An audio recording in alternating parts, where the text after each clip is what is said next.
श्री परमात्मने नमः। ओम श्री गुरुभ्यो नमः। ओम श्री ऋषिभ्यो नमः। ओम असतो मा सद्गमय तमसो मा ज्योतिर्गमय मृत्योर्मामृतंगमय। ओम शांति शांति शांति। सभी को सादर नमस्ते। देववाणी संस्कृतम यूट्यूब चैनल में योग दर्शन की लाइव कक्षा में आप सभी ज्ञान प्रेमियों का, अध्यात्म प्रेमियों का हार्दिक अभिनंदन है। मित्रों, हम महर्षि पतंजलि द्वारा प्रणीत योग दर्शन को पढ़ रहे हैं और आज यह हमारी योग दर्शन की कक्षा संख्या 74 है। 73 कक्षाओं को हमने पढ़ लिया है और आज यह हमारी 74वीं कक्षा है। मित्रों, इन सभी कक्षाओं को देखने के लिए जो पीछे सभी कक्षाएं आपको पढ़ा दी हैं, उन सभी कक्षाओं को क्रमानुसार देखने के लिए मित्रों, आप अपने मोबाइल में कभी भी देख सकते हैं। ये हो सकता मोबाइल आपको भी साफ नहीं दिख रहा होगा। प्लेलिस्ट में एक कॉलम बना दिया गया है योग दर्शन लाइव कक्षा। उस योग दर्शन लाइव कक्षा नाम के कॉलम पर आप क्लिक करेंगे तो सभी वीडियोज क्रमानुसार आपके सामने प्रस्तुत हो जाएंगी और आप क्रमानुसार पढ़ सकते हैं। ये मैं एक ऑनलाइन कोर्स बना रहा हूं संपूर्ण योग दर्शन का। गत कक्षा में हमने जो पढ़ा था उससे आगे अब पढ़ते हैं। हमारा विभूति पाद चल रहा है, सिद्धियों की बात चल रही है। सिद्धियों का फल क्या क्या प्राप्त होता है मित्रों, और योगी लोग हैं वो कौन सी सिद्धि से क्या क्या प्राप्त करते हैं। तो गत कक्षा में हमने ये चल रहा था हमारा, हमने आपको ये पढ़ाया था, 30वां सूत्र पढ़ा दिया था। ये कूप कंठे कंठ कूपे क्षुत पिपासा निवृत्ति। ये आपको मैंने पढ़ाया था कि जब योगी कंठ रूप के नीचे यहाँ पर जो कूप स्थान है, गड्ढा है, वहां पर संयम करता है तो उसको क्षुत पिपासा निवृत्ति, भूख प्यास नहीं लगती है। इसके बाद आइएगा आज की कक्षा में हम पढ़ते हैं। अब आगे यहीं पर विभूतियों में ये बताया गया है सूत्र संख्या 31। सूत्र है आपका कूर्म नाड्याम धैर्यम। कूर्म नाड्याम धैर्यम। कूर्म नाडी में जब योगी संयम करता है तो उसको, उसका जो चित्त है वो स्थिरता को प्राप्त होता है। अर्थात चित्त की स्थिरता उत्पन्न होती है। चित्त के अंदर जो चंचलता है वो नष्ट हो जाती है। कूर्म नाड्याम, तो कूर्म नाड़ी, शास्त्रकारों ने इसके विषय में कहा है कि ये कूर्म नाड़ी कहाँ है। तो इसमें मुख्य रूप से विचार किया गया है कि जो कूर्म नाड़ी है वो जो हृदय स्थान है हमारा शरीर में, जो हृदय स्थान है उसके नीचे है, ये नीचे यहाँ पर है वो। अब वो हृदय के विषय में भी शरीर के किस पार्ट में हृदय है, वैसे तो ऐसा कहते हैं हृदय यहाँ पर है, हृदय की धड़कन,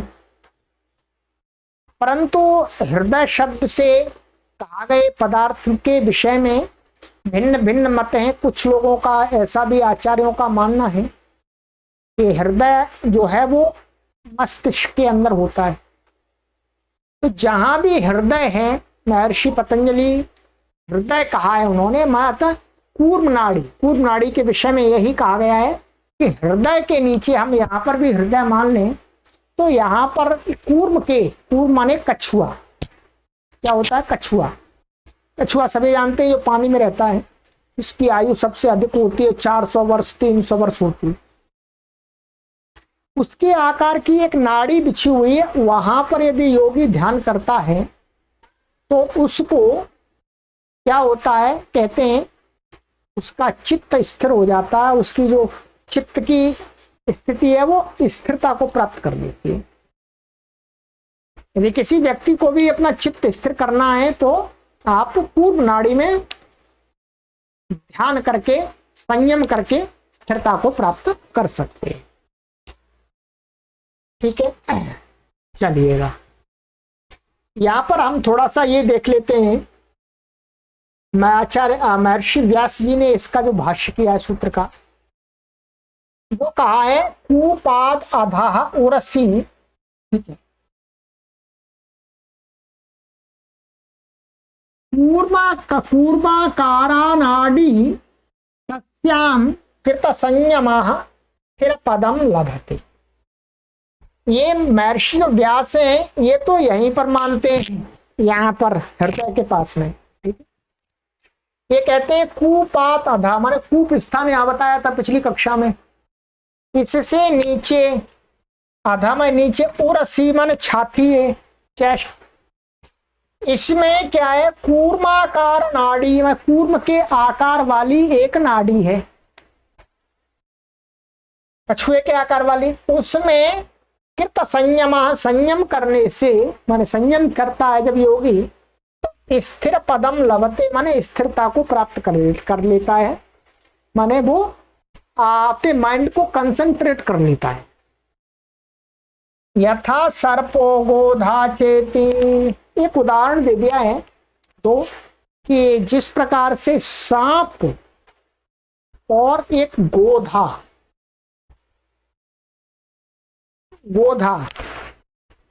इसको बोलते हैं गो, बोलते हैं ग्रामीण भाषा में गो बोलते हैं, और ये गोधा है। तो गोधा होती है और जो सर्प होता है, इनके समान स्थिरता का उदाहरण दिया है। ठीक है, सांप का लिया है, सांप तो वैसे चलता रहता है, परंतु जब सांप बिल में घुसा हुआ हो और कोई उसको बाहर एंचे तो वो बहुत चिपक जाता है, इच्छता नहीं है।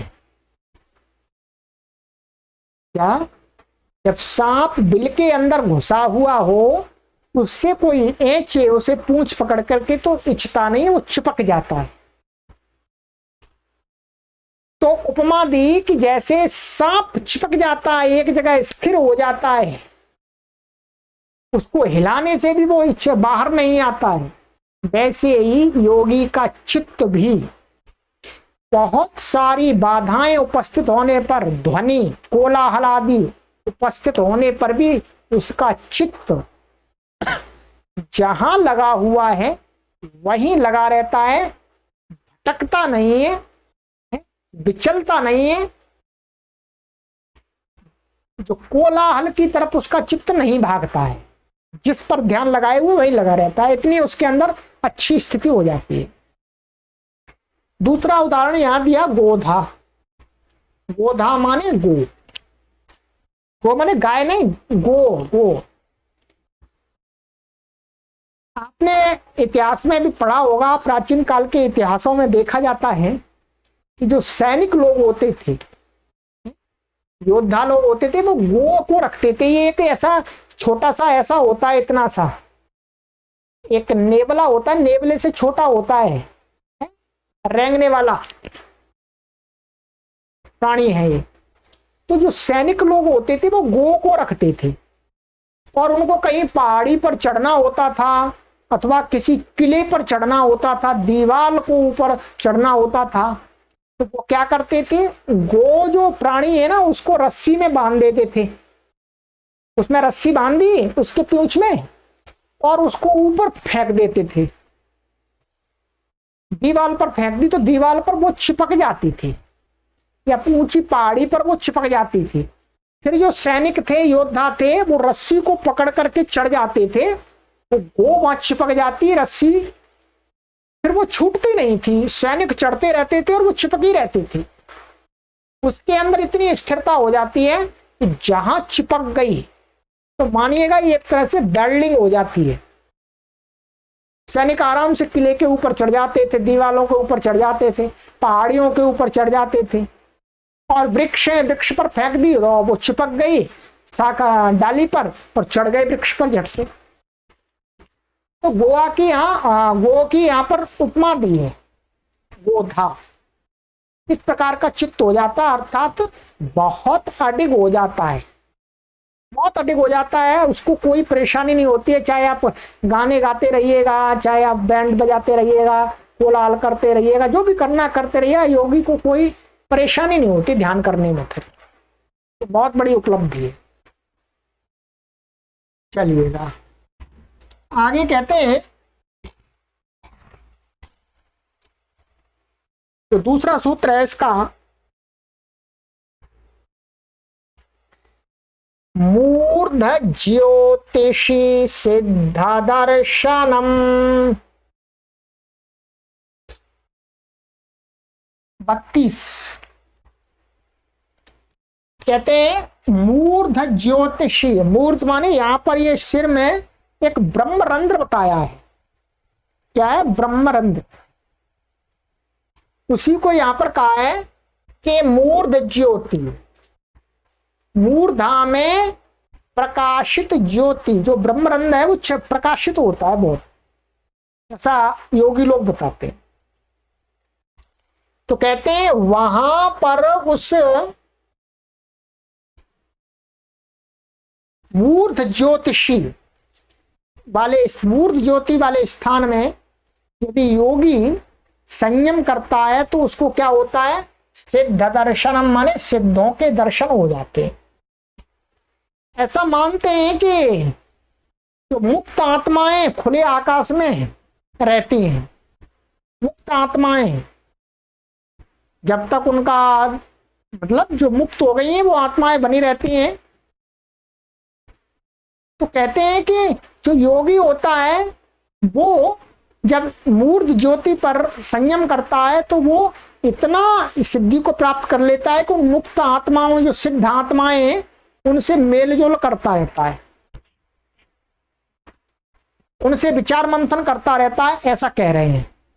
ठीक है, अब ये योगी जान सकते हैं, पर यहां जो लिखा हुआ है, महर्षि व्यास जी ने इसका जो भाष्य किया है वो किया है मूर्ध ज्योतिषी। कहां पर है ये?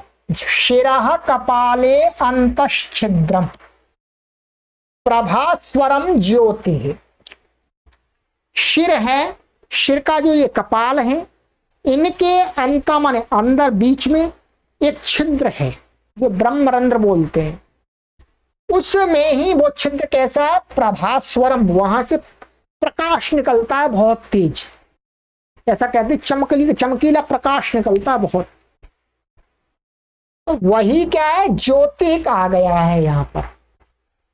उस प्रकाशित ब्रह्मरंध्र पर संयम करने से क्या है? सिद्ध दर्शनम, माने सिद्धानाम, सिद्ध लोगों का। कौन से सिद्ध लोग? वो कहा रहते हैं द्यावा पृथ्व्यो अंतराल चारिणाम दर्शन, माने पृथ्वी लोक और अंतरिक्ष लोक के बीच में रहते हैं, माने खाली स्थान है यही, और क्या है। तो यहाँ पर वो सिद्ध लोगों से दर्शन कर लेता है, उनको देख लेता है, उनको अनुभव कर लेता है। ऐसा इस सिद्धि का फल है।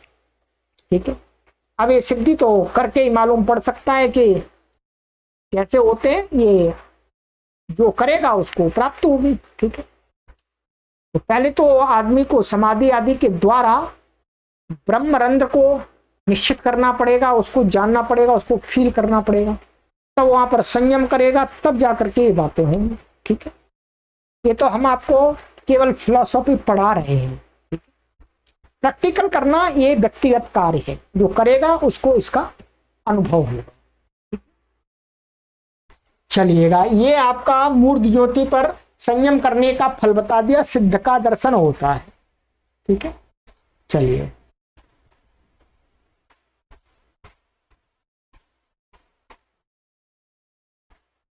तैतीसवां सूत्र।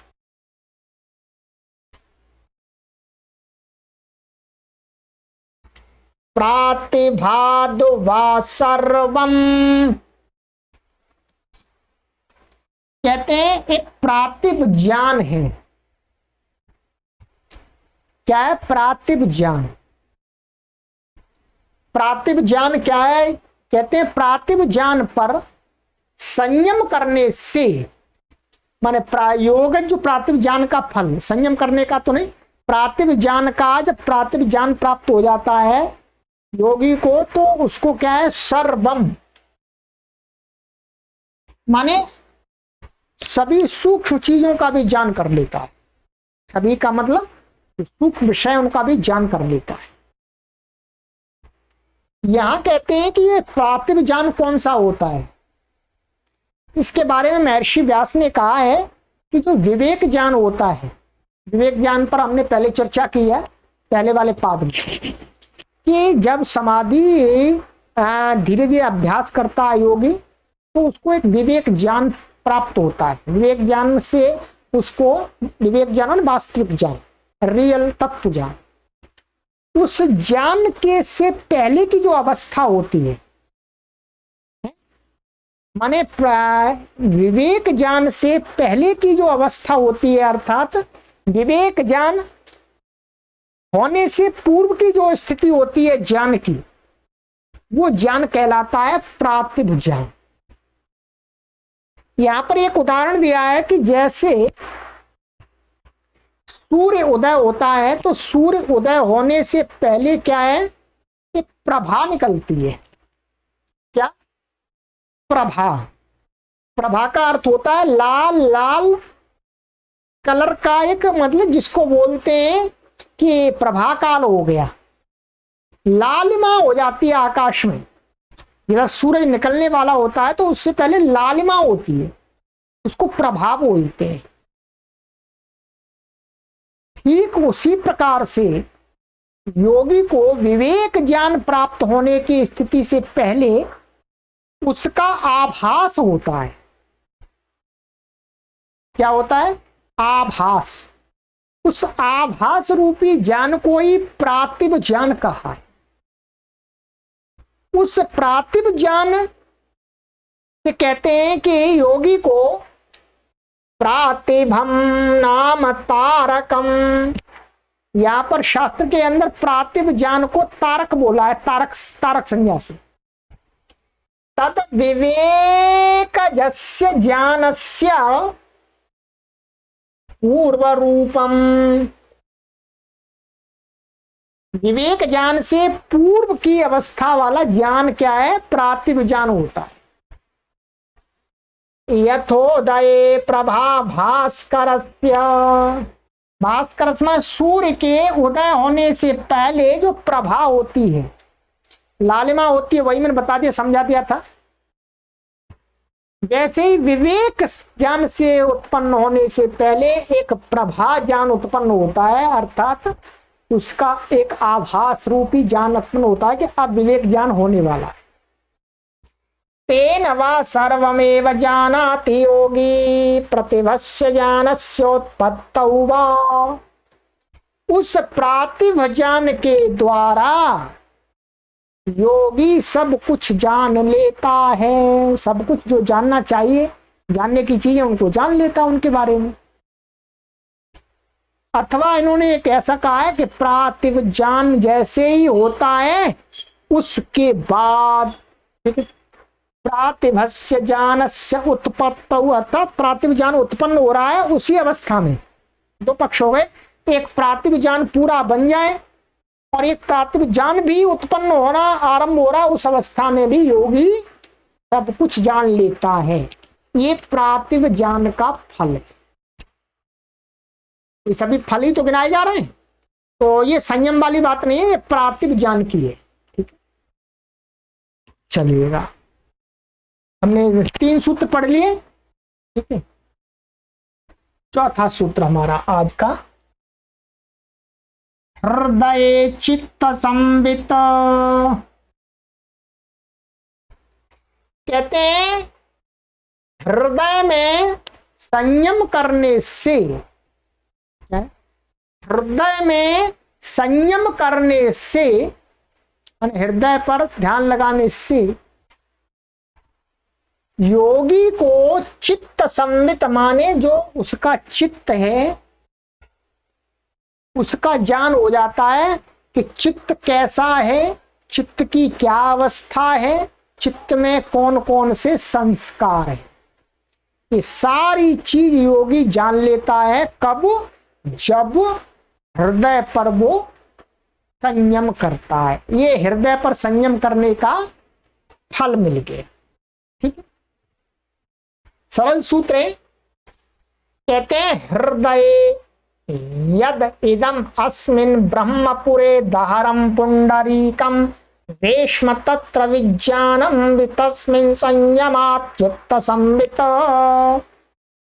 हृदय माने यहाँ पर एक ब्रह्मपुर नाम का स्थान बताते हैं हृदय के अंदर, वहां पर ध्यान करने से कहते हैं हृदय माने हृदय के अंदर ब्रह्मपुर नाम का एक गड्ढा, माने एक दहरम पुंडरीकम, दहरम माने गुफा सी है, उस गुफा पर ध्यान, गुफा के अंदर ध्यान लगाने से, संयम करने से क्या हो जाता है, जो विज्ञान होता है उस पर ध्यान करने से क्या हो, संयमात, संयम से चित्त संवित, माने चित्त का बोध हो जाता है योगी को अपने चित्त का। अब यहाँ पर ये कहा है केवल चित्त का, अब ये मुख्य रूप से ऐसा भी कह सकते हैं दूसरे के चित्त की बातें भी जान लेता है योगी, और अपने चित्त की तो जानता ही है। यहाँ पर ये नहीं कहा कि अपने चित्त की ही जानता, दूसरे की नहीं जानता।